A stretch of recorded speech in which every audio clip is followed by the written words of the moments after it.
Good afternoon. Welcome to the 2021 State of the Campus Address.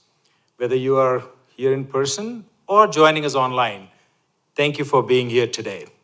Just so that we can start this program with a high spirit, I want you to enjoy the short video about life on UCCS campus.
Well, that video shows us how important the little things in life are. So hope you appreciated that and hope to see the campus come back fully without the masks sometime in the near future.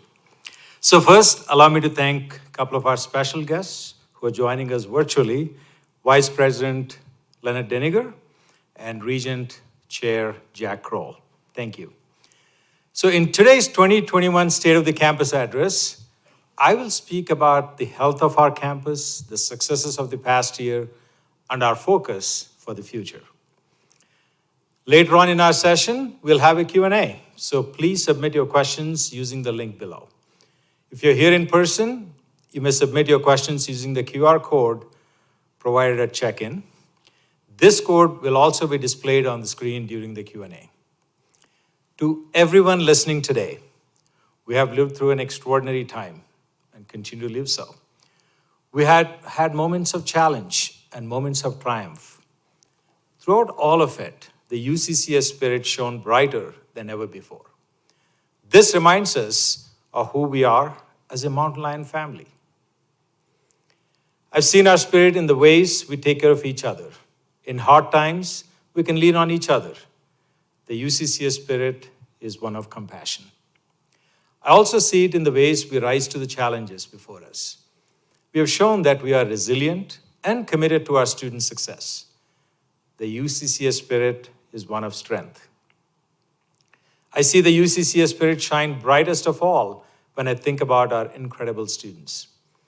There is a story that comes to mind. It's about one of our students who graduated last fall. Her name is Mirai Nagasu. She proudly shares that Mirai means future in Japanese.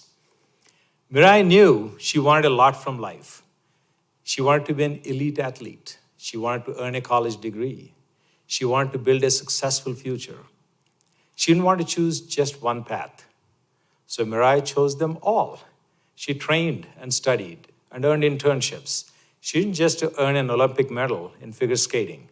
She also made history in her sport. She graduated magna cum laude with a degree in business, and now she's building a career that she can be proud of. Mirai's story teaches us that we can do extraordinary things no matter how difficult, if we are true to ourselves. In the face of challenges, we have succeeded because we've stayed true to who we are. Today, as I speak about the state of the campus, I want to show you how we work together to stay true to our vision and our values. Whether we are navigating challenges or determining our next step, we are successful because we know who we are. We couldn't have navigated the last 18 months without that spirit of determination. First, I want to speak about the determination we had to bring to our community so that we can bring everybody back to the campus this year. It took the efforts of our entire campus community to implement health and safety precautions so we could return to in-person learning. Thanks to the high vaccination rate for our campus, we've had a very successful semester so far.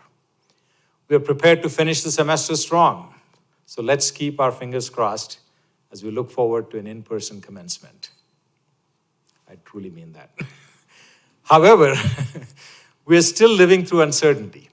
I know this can be so difficult, but we are prepared. Remember why we are here.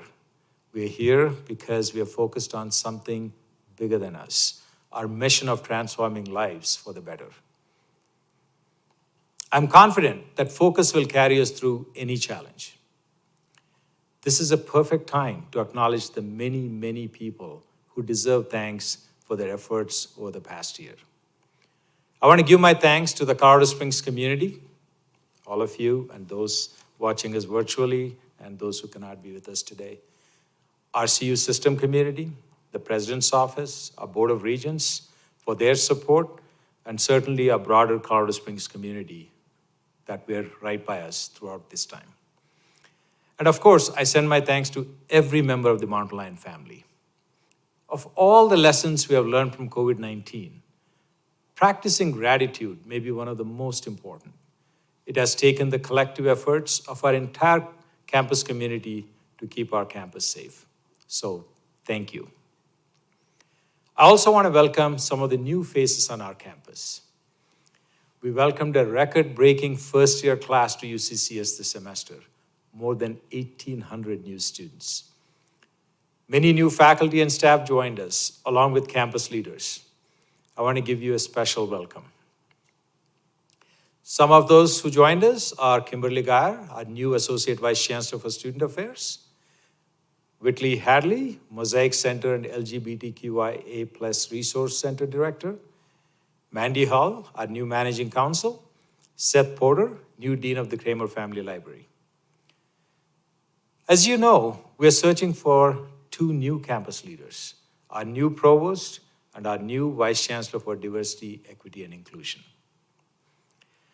Vice Chancellor for DEI candidates are coming to campus next week and will be coming, the 3 candidates will finish their visits by end of October.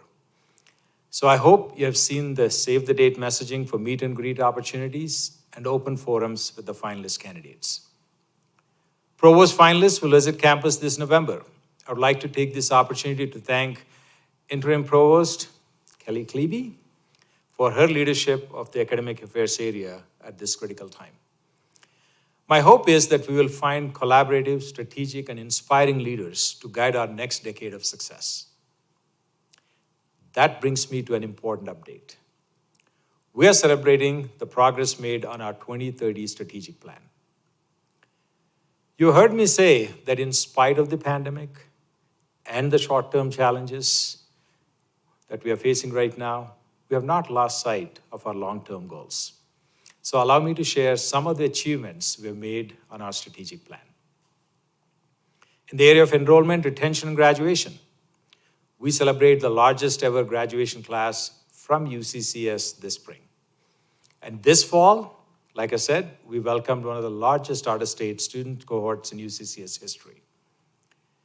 In the area of partnership and outreach, we had one of the most successful years for sponsored research yet. And our development team has one of their most successful fundraising years ever, despite the pandemic. Finally, in the area of distinctive programs, we celebrate the opening of the William J. Hibble Sports Medicine and Performance Center. The new center has created an increase in enrollment and retention in our health sciences programs. And if you have not gone to the Hibble Center, nobody will stop you right now. You can go see it, enjoy the place before it gets packed pretty soon. When we wrote the 2030 strategic plan, we listened to the hundreds of voices across the campus and community. Our progress on the plan's goals is a testament to knowing ourselves and aligning our growth with our core values. Transition to next section. core values. In the midst of a challenging year, our community has achieved phenomenal things. Let me share with you how our commitment and belief in our core values has created a positive impact for the entire university. One of our most fundamental values is that UCCS balances teaching and research. Despite the impacts of the pandemic, we witnessed an exceptional year for research. Our faculty secured $16 million in research funds, published over 250 peer-reviewed journal articles and 61 books, delivered 400 research presentations, and produced 60 artistic works. So on an average, that's 3 peer-reviewed works per faculty. Pretty impressive for our campus. Our faculty also achieved extraordinary things in the past year. 8 faculty members were inducted into the $1 Million Club for sponsored research. Supported our first ever COVID-19 research forum. Their findings have shaped our understanding of the virus and its effect on our population. A faculty member earned the prestigious National Science Foundation Career Award. 2 faculty became CU Distinguished Professors. 1 faculty member celebrated 55 years at UCCS, and another celebrated 50. Pretty impressive. Finally, across the university, our researchers created transformational scholarly works. The new knowledge they have generated will positively impact our community and our society as a whole.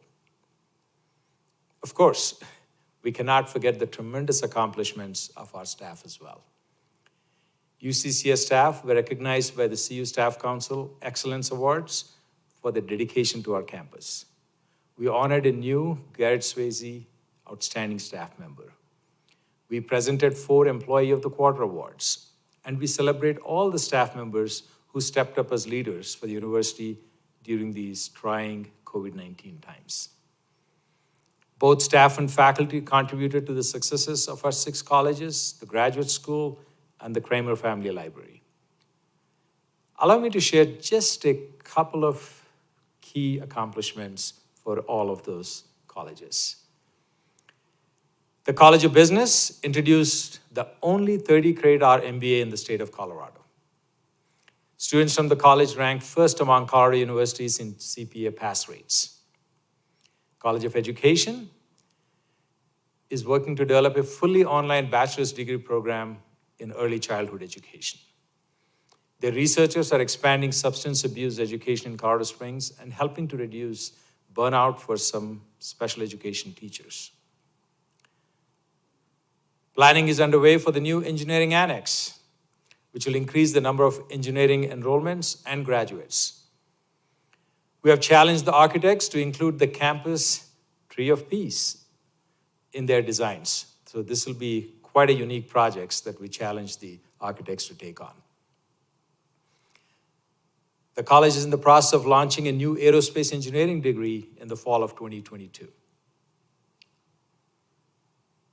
Our Nursing and Health Sciences College, for the past 5 years, enrollment in the Bachelor of Science in Nursing program has increased by 24%, and the accelerated RN to BSN program by 17%.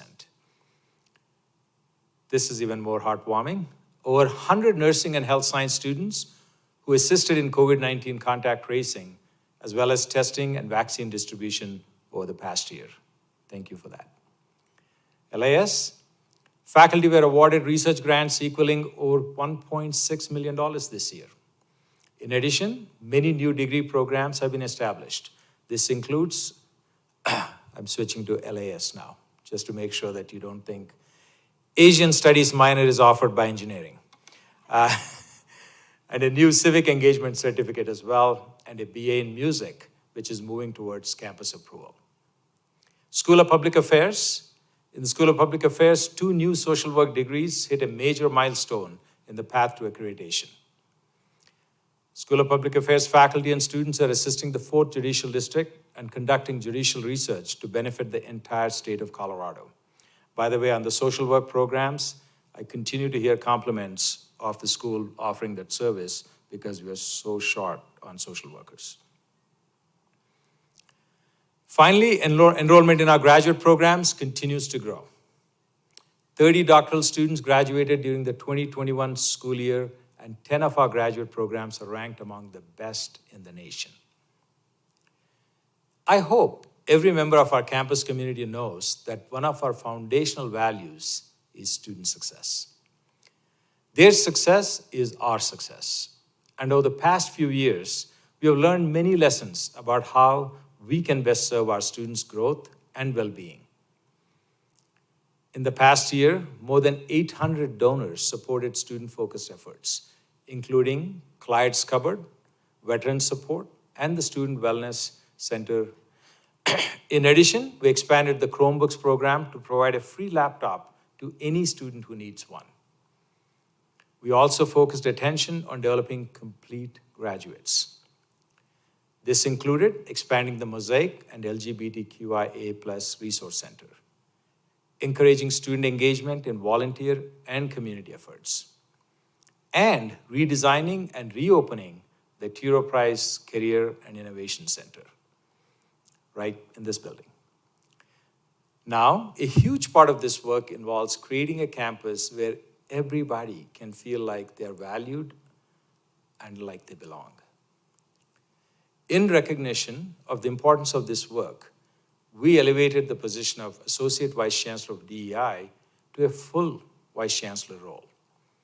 We also expanded the DEI office with new personnel and a new alignment with GLINT, the UCCS Global Intercultural Research Center.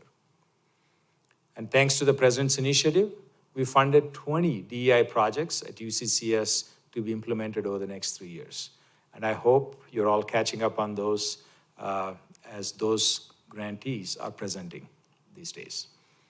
We adopted CU's first land acknowledgement statement, and we are working hard to gain a strong response rate to the Campus and Workplace Climate Survey, which will launch on October 12th. I'm hoping for your strong participation. And it's really important that you take the survey so that we can come back, learn from it, and help you and try to meet your needs. But that's not all. A diverse, equitable, and inclusive campus also means that we support student and employee well-being. And we learned over the past 2 years that we have to be more intentional about our health and well-being than ever before. That's why we leveraged $500,000 from the CU system to add mental health counselors for students and offer mental health support to all UCCS employees. We formed the Wellness Advisory Committee to take ownership over campus health and wellness. And we have made mental health part of our everyday conversations. In the midst of challenges, we have prioritized flexibility, understanding, and taking the time we need to be well. Of course, we have also worked tirelessly to maintain the highest possible standards for COVID-19 precautions to ensure that we can continue in-person learning. We have so many campus partners to thank that I cannot even begin to mention them all here. I give you all my deepest thanks and gratitude. Because we are speaking about wellness, equity, and inclusion, we should also speak about the Future of Work Task Force. We established a task force to envision what the world of work could look like at UCCS. The discussions on this have been far-reaching. I will tell you that equity has been at the forefront of all these conversations. We're eagerly looking forward to the recommendations that will be coming from the task force. And we're all going to learn this together as we move forward. Now, we have worked hard to expand our student and employee support services, especially as we have seen incoming class sizes grow over the last several years. But in order to grow responsibly, we had to become very intentional about our financial strength. That's why we are working diligently to implement our new budget model. The success of the new budget model is so critical because it will enable us to accomplish the goals of our 2030 strategic plan. And I cannot emphasize with you all, the budget model is not about numbers. The budget model is about accomplishing our strategic goals. If we can connect the two, I think we'll take a more unique approach towards it. This year, we are running it in parallel with our current model to ensure the new model is transparent and effective and creates fewer challenges. We're in the midst of developing best practices for the new model and creating a comprehensive training plan for the campus. We're also looking forward to seeing two very exciting projects to completion. The engineering annex, to be called the Anschutz Engineering Center, that'll help produce significantly more engineering graduates. The Kevin W. O'Neill Cybersecurity Education Research Center, which will expand our capabilities in the cybersecurity area. These transformational projects will serve our students, our campus, our community, and even our nation by generating new knowledge and strengthening the workforce. Now, in addition to responsible growth, we also value innovation and an entrepreneurial spirit. This is the perfect time to talk about some of the great successes of some of UCCS distinctive programs. In health science and sport medicine, we celebrate the first full year of the William J. Hibble Sports Medicine and Performance Center. We're seeing strong research efforts from the faculty associated with the center, along with strong student growth and engagement. In cybersecurity, all 6 of our colleges have integrated cybersecurity into their academic programs. The Department of Labor recently recognized the UCCS Cybersecurity Analyst Program, or CCAP, as a registered apprenticeship program. And we have received a new NSF-funded campus cybersecurity planning grant to meet our campus's future cybersecurity aspirations. Finally, we are seeing extraordinary research and engagement efforts from the Lyda Hill Institute for Human Resilience. The Hill Institute's free online resilience trainings are now available to community members, educators, health professionals, first responders, members of the military, and small business owners. In these ways, and so many others, we see that our work to advance the university and our work to serve the community go hand in hand. In fact, many of our proudest accomplishments would not be possible without the support of the Colorado Springs community. We are proud to sign a new partnership with the United States Space Force to bring research, workforce development, and student engagement to the 6th U.S. military branch. Our new alumni volunteer program has connected more than 400 UCCS graduates to volunteer opportunities. Just a few days ago, I had the opportunity to open the brand new Lori Cohen Memorial Trail, thanks to the Cohen Endowment, which will maintain the trail and her legacy in perpetuity. Our thanks to the CU Foundation and the City of Colorado Springs, who helped to make this gift to our campus possible. We have additional thanks to give to the CU system and the President's office. Thanks to their funding and support, we were able to invest in critical support programs and capital projects, including DEI, enrollment and retention, and mental health services expansion, among others. Finally, thanks to our community, we have had a phenomenal fundraising year. Our total campus philanthropic support for the past year totaled $15 million, and financial aid giving totaled nearly $3.5 million. These accomplishments would not be possible without the support of so many. So thank you to all the wonderful people helping our students succeed. In turn, we are proud to give back to our community. I often say we're a university formed by the community for the community. We are always striving to be catalysts for positive change in Colorado Springs and surrounding regions. In the area of the arts, despite the pandemic, the INN Center for the Arts provided safe and engaging performances, art exhibitions, and other cultural experiences for the entire region. Just this month, the INN Center and the GOCA are providing over 20 artistic experiences to celebrate Art Month in Colorado. We will soon be announcing a new executive director for the INN Center for the Arts, so stay tuned. In the area of local business, since May, the EPIC Venture Attractor has been working to bring startup businesses to Colorado Springs and scale them to $1 million in funding to ensure their success.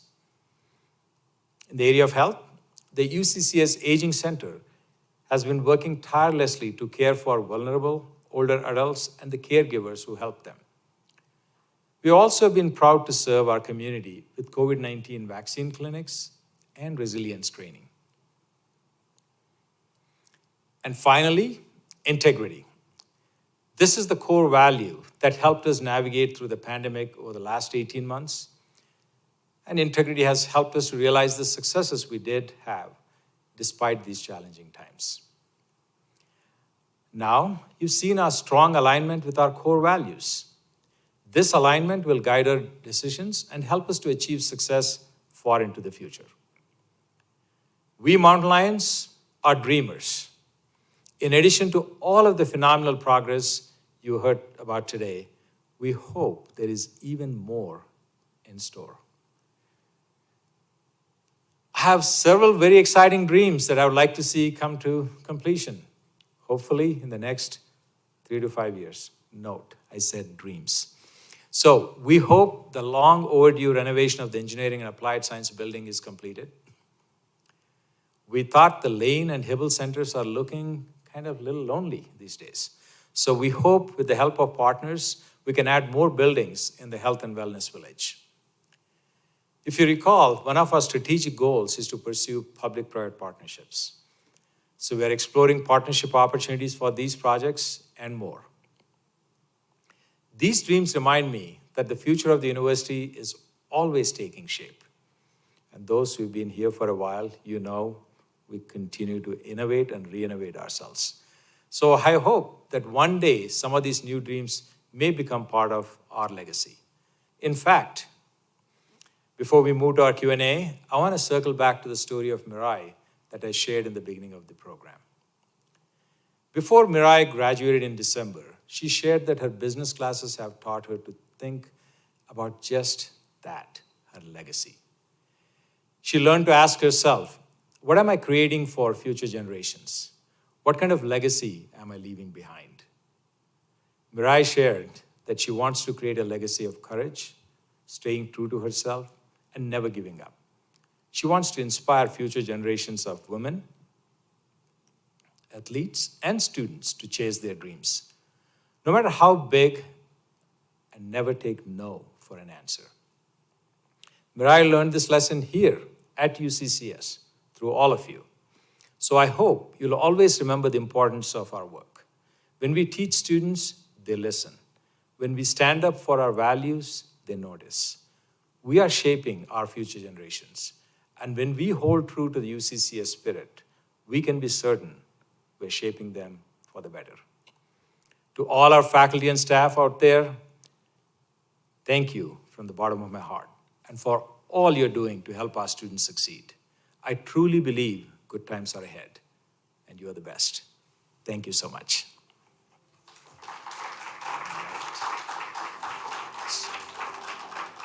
So now we'll open the Q&A portion of our program.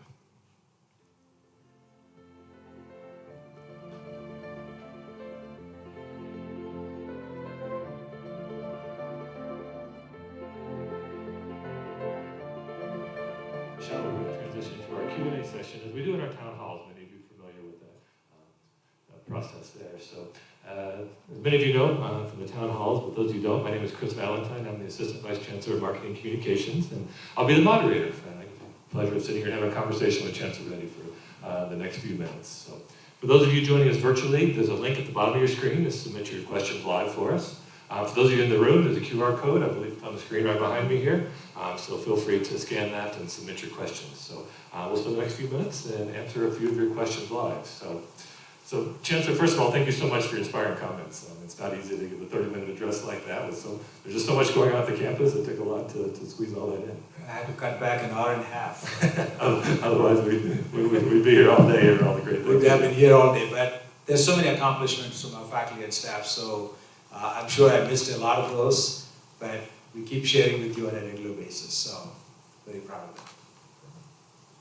Well, Chancellor, we do have a lot of folks who are asking questions already. We had some pre-submitted questions as well as some live questions here. So let's dive in here and see how far we can get to today. So we have a number of pre-submitted questions around the mask mandates. So let's start with that. So could you please tell us about the reasoning behind continuing to have a mask mandate on campus? I know our transmission rates are relatively low on campus, probably related to the mask mandate. So your thoughts on that one?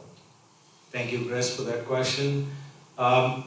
Even 18 months ago, even before we knew how long we were going to be in this journey, we committed to the health and safety of our campus citizens. So that was the first driving factor. And when we decided we're going to come back to campus, we knew the students really, really wanted an on-campus experience. And the last thing I wanted to see happen is, after 3 weeks into the semester, that we had to go back remote again. So I felt, when I got consulted with so many people who worked hard on advising me, that by putting a mask mandate on, we may have a good chance of keeping the campus open for the rest of the semester. So that's really the reasoning behind it. And I felt it's a small sacrifice to make for the bigger good. And so I really appreciate students, faculty, and staff here and online for continuing to stay true to the mask mandate. And lastly, we did put the mask mandate for all citizens of the campus, because whether they're vaccinated or not. And the reasoning behind it is, I really don't want to see our campus become political. I think it's important that we respect everybody's values, opinions. People have a variety of reasons why they do what they do. So I think we stand strong together, like I talked about the Montline spirit. So for a number of reasons, it's been a good thing. And the proof is in the pudding. Our infection rates are a lot less than the county infection rates. So I think we're doing a pretty good job, and I still feel good about it. Yeah, just looking at last week's COVID update, it said we're 80% lower than the county rates, so we're doing a good job on campus keeping our infection rate down. So thanks for explaining that for us. The questions are what people are thinking about right now. So the next question is about campus morale. So it seems like faculty and staff are working harder than ever. So can you please speak to your thoughts on campus morale? So how do we keep folks motivated and move in the right direction? So this has been on my mind quite a bit.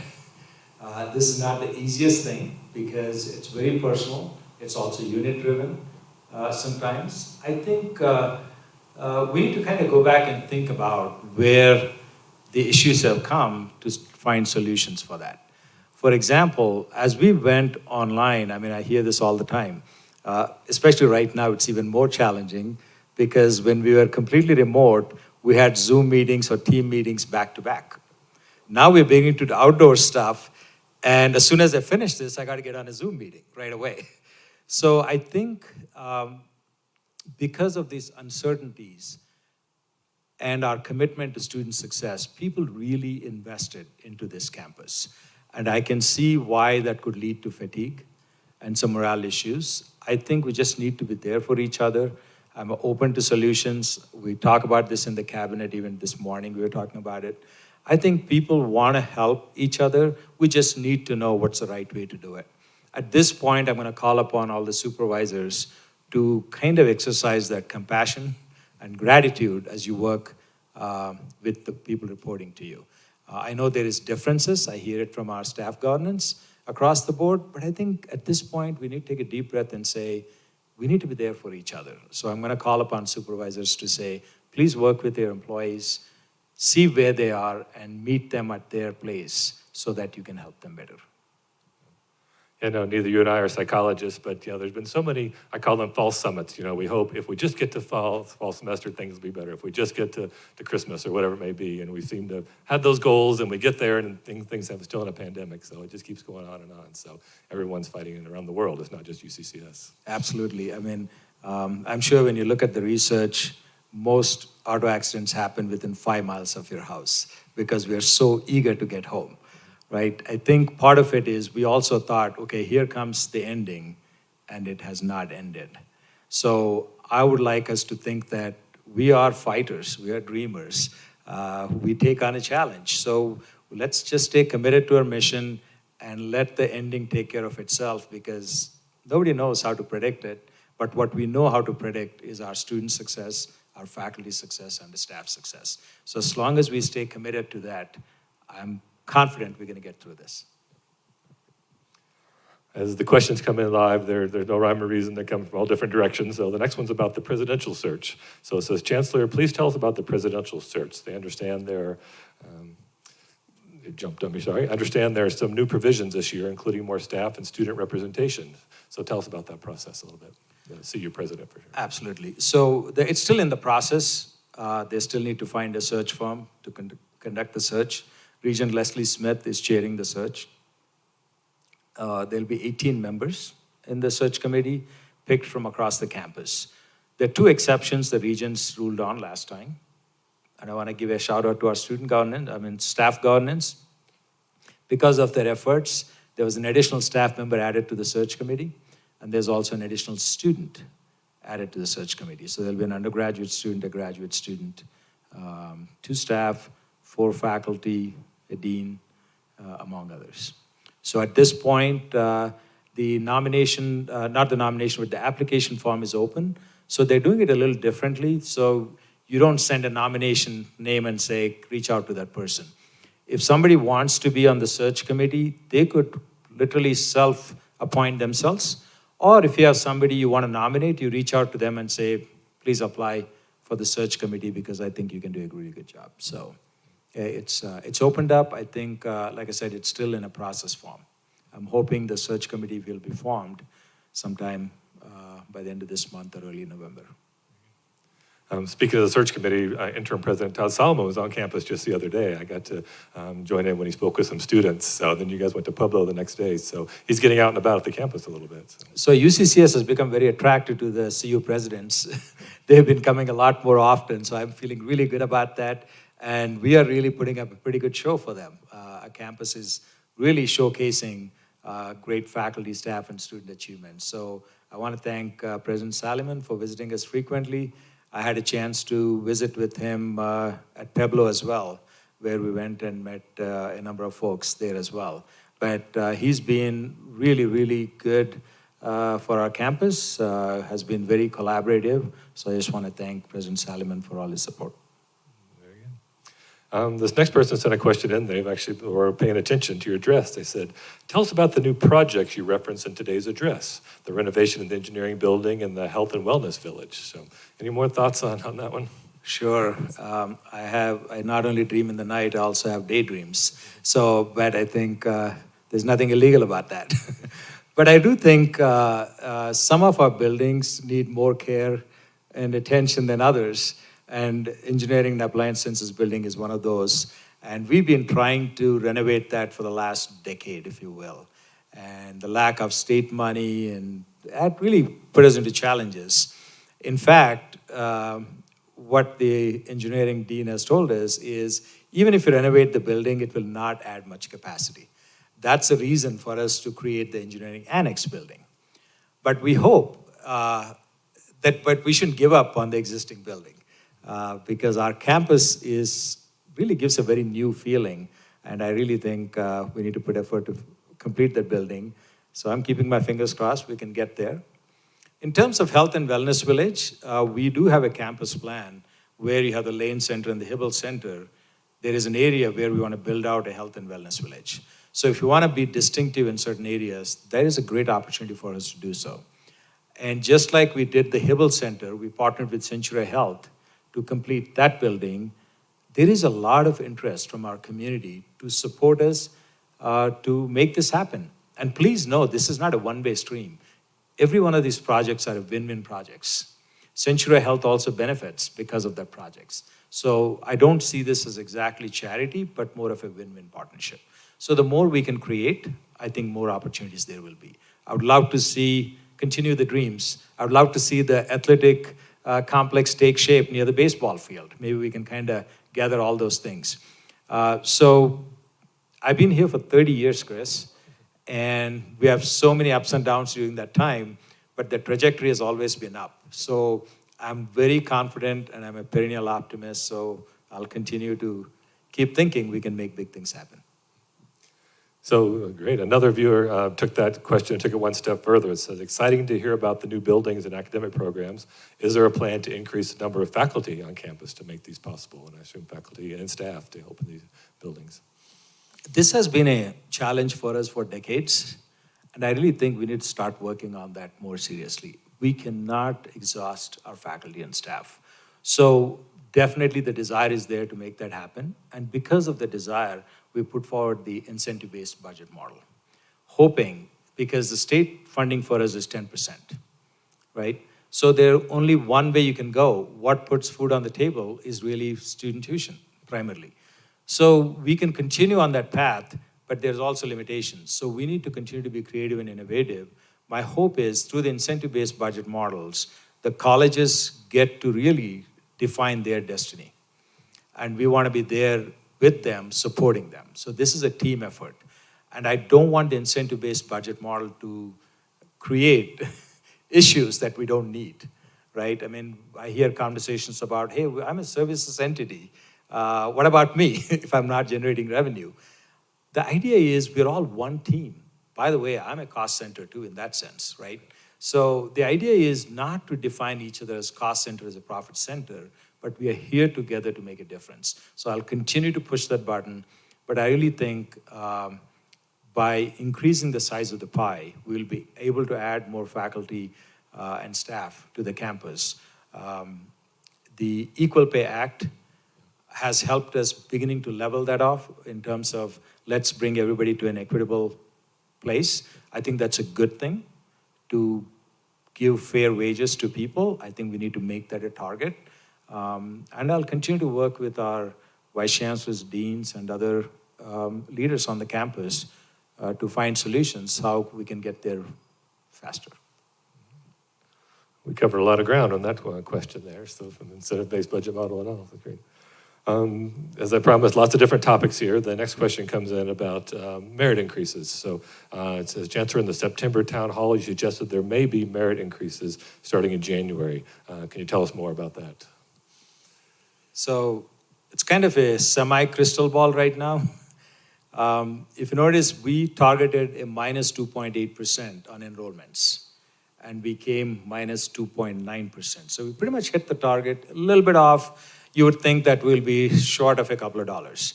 But actually, we did better than that because of a mix of students, because we had out-of-state students. So our budget came better than what we predicted.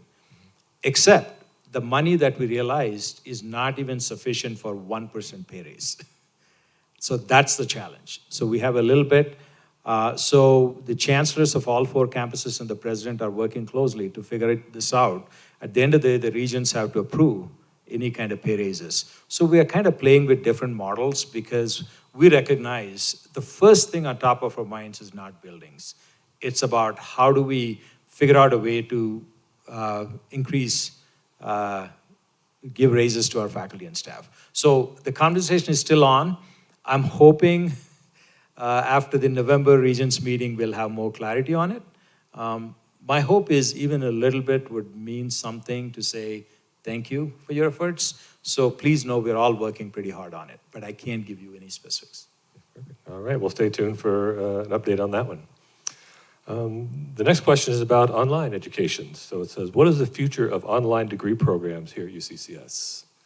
So I know there's ODE is Office of Digital Education is working on some things, but the campuses, as our last memo talked a little more campus focused, I think we're headed. So. In terms of just the future of online education, I feel like it's pretty strong. We've been doing online for over 2 decades, so that's nothing new for us. Every dean is committed to build online programs and figure out a way to expand them. So I think that's going to happen. The ODE is, many of you know, is a system initiative. And it got a little complicated. It was very difficult for them to deliver all the things they need to deliver. So when President Solomon came, he got the chancellors together and say, okay, how do we move forward? And we all agreed that it's important that the online strategic initiative be driven by the campuses because our student populations are different, our needs are different. So that's part of the reason it came down to the campuses. So we get to really build a strategic plan around it and really cater to the needs of our campus. So we'll be using ODE for probably another year for a couple of programs. But other than that, I'm pretty hopeful that we're going to build it. We need to build an infrastructure on our campus that can support the increased online programs. And by the way, online programs are here to stay, right? This is not the last pandemic. That's what I keep hearing from all sources. So we need to be ready to help our students whichever way possible, and online will be a very important tool. Very good. We still have a few minutes left, so I remind those in the audience, if you do have a question for the Chancellor, please submit that on the online form there. So, moving to the next question, Chancellor, it says, back to vaccinations and COVID. So with the new federal directives on vaccinations for companies and organizations, is there a possibility of a COVID-19 vaccine requirement for campus? I know we require the attestation right now, but thoughts on that one? So the CU system and the campuses, we all have already mandated the vaccination, right? But we also have given exceptions. And we took the attestation route at this point to kind of figure out the herd immunity. And I think I shared this somewhere else. One way to kind of evaluate that, because there is some sense that why aren't we collecting vaccination proofs as well? So my thinking is our infection rates are pretty low at this point. If those start moving, we need to start worrying about that. So one of the critical trigger points we put out there is if our campus vaccination rates the campus infection rates are higher than our county infection rates, if you kind of do it per 100,000, then we're gonna start taking more serious action, which might be, we're gonna require vaccination proofs, we're gonna require testing for those who are not vaccinated. So we'll get there. But at this point, like I said, I think we're doing really well, so I feel like we should continue on that path for now. That ties around the next question. It says, last year the campus went remote after Thanksgiving break. Any plans to go remote again this year? How many of you want on-site commencement? Thank you. So if we want that, we shouldn't be thinking about that. Right now, I don't see any signs that indicate that we should go online after Thanksgiving. And let's all keep our fingers crossed it stays that way, because I really, really want to see our students walk the stage and celebrate with their families. And that's another topic that the cabinet will be talking. How do we manage that part? But if you ask me today, right now, Chris, no. Okay. Yeah, you said in your remarks, fingers crossed, and you jumped right to the next question. Someone asked, will we be holding an in-person commencement this fall? So, yeah, fingers That's crossed. My favorite. No, we're looking forward to that one. So. Next question is about holiday break. People are looking forward to the holiday break. It says, should employees be holding vacation time to supplement days off for the week of campuses closed during winter break? Are you already looking that far ahead towards that break? I'm really glad that all of you supported that break. I think it's you talk about morale issues. Hopefully you all get to spend time with your family at that time and make the most out of it for that week. It's going to be the same as every year. We're going to kind of watch what the governor does. We'll see if we can influence the governor to announce much earlier. But the conversation will continue. So I would say, hold your vacation for now, and hopefully we can dole out some surprises. Very good. Next question, transition to sustainability. So yeah, we're hitting all kinds of topics today, which is great. So we were recently named the third most sustainable campus in Colorado, which is great news, especially consider the size of our Office of Sustainability. Are there plans to staff that office more fully or grow some programs there? I know there's a strategic plan for them going on right now. Sustainability is not just important to us, but it's also very important to our students and the future generations. So we'll do everything to figure out a good strategic direction for the Sustainability Office. It's not going to just disappear. So we want to make sure that we do what we can. I think we should be very proud we came third. So yes, we are proactively working towards that. Yeah. But there's always more work to do. You never arrive. Yes, with sustainability. Good question. This question is about budgets and enrollments. So census date was just a few weeks ago. How are the campus enrollment and budgets looking at this point? So you kind of touched on it briefly a minute ago with the goal of 2.8 and hitting 2.9, but talk a little more about how we're doing in the budgets. So in terms of budget, like I said, even though we were 0.01 off the enrollment target, from a budget perspective, we came positive. So, but that's about 0.8% above last year's budget. And that's why I was talking about the pay raise. Even if you can make it happen, it's going to be very small. But it still sends a signal we care about our people. Well, our pot of online questions is running short here. We have one more question here. So if you have a last-minute question you want to sneak in for the Chancellor, now is your opportunity to do so. But Chancellor, the last one's about the dining services. So with the recent shift in services in Lodge and Roaring Fork, how are we planning to make up for the staffing shortages and be able to serve our campus with those challenges? It's not just us. This is a challenge, and I would say this is not just our challenge, it's a national challenge. I was just sharing with the cabinet this morning, went to a restaurant, they gave me no bill for that because the lunch came 45 minutes late. And this is a real challenge. Everybody is struggling for people, and we are no different. I know Carlos is working really hard to figure this out. There are certain pockets that are much harder in the service industry. We are having a hard time getting drivers, hard time getting dining help. Amazon is hiring, 4,000 or 5,000 people, and that's not helping us. So we hope we can get to a good place, but there's no easy solution for that, Chris, because we need bodies. So we do need people helping out. So we're managing it with keeping certain hours open, certain hours not open. I admit it, we're in a tough spot there.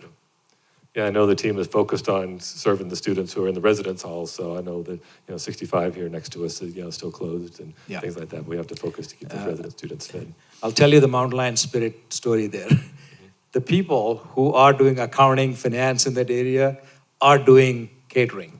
So they are kind of going and helping out. So the people you're seeing may not even be the real people. They're actually back office help people stepping up and doing it. So I want to say to all of you, thank you so much for stepping out and going over and above what you need to do. Well, Chancellor, we've actually reached the end of all our submitted questions here, so I know we're just about 5 minutes early, but any parting thoughts, things you want to wrap up and thank everyone for so far this great year and kind of stay strong through the remaining of the semester? Yeah, I don't think, no matter how many times I say thank you to you all, that's enough. So I just want to say my heart goes out to you. Because of what you're doing, I'm able to speak about that outside, right? And today's presentation was about core values. We built the whole presentation around core values. I truly feel that's what's going to take us through these times. It's not about ad hoc strategies, right? It's about us being together and really believing in the bigger vision and mission that we have. So I thank you for that. We are working pretty hard to figure out the future of work. So that's going to be something that's ongoing. We're going to continue to collect the feedback. This semester was about testing it out. We could have easily put some restrictions and say, this is how we're going to do. Now we have an opportunity to evaluate it and say, how are things getting done, right?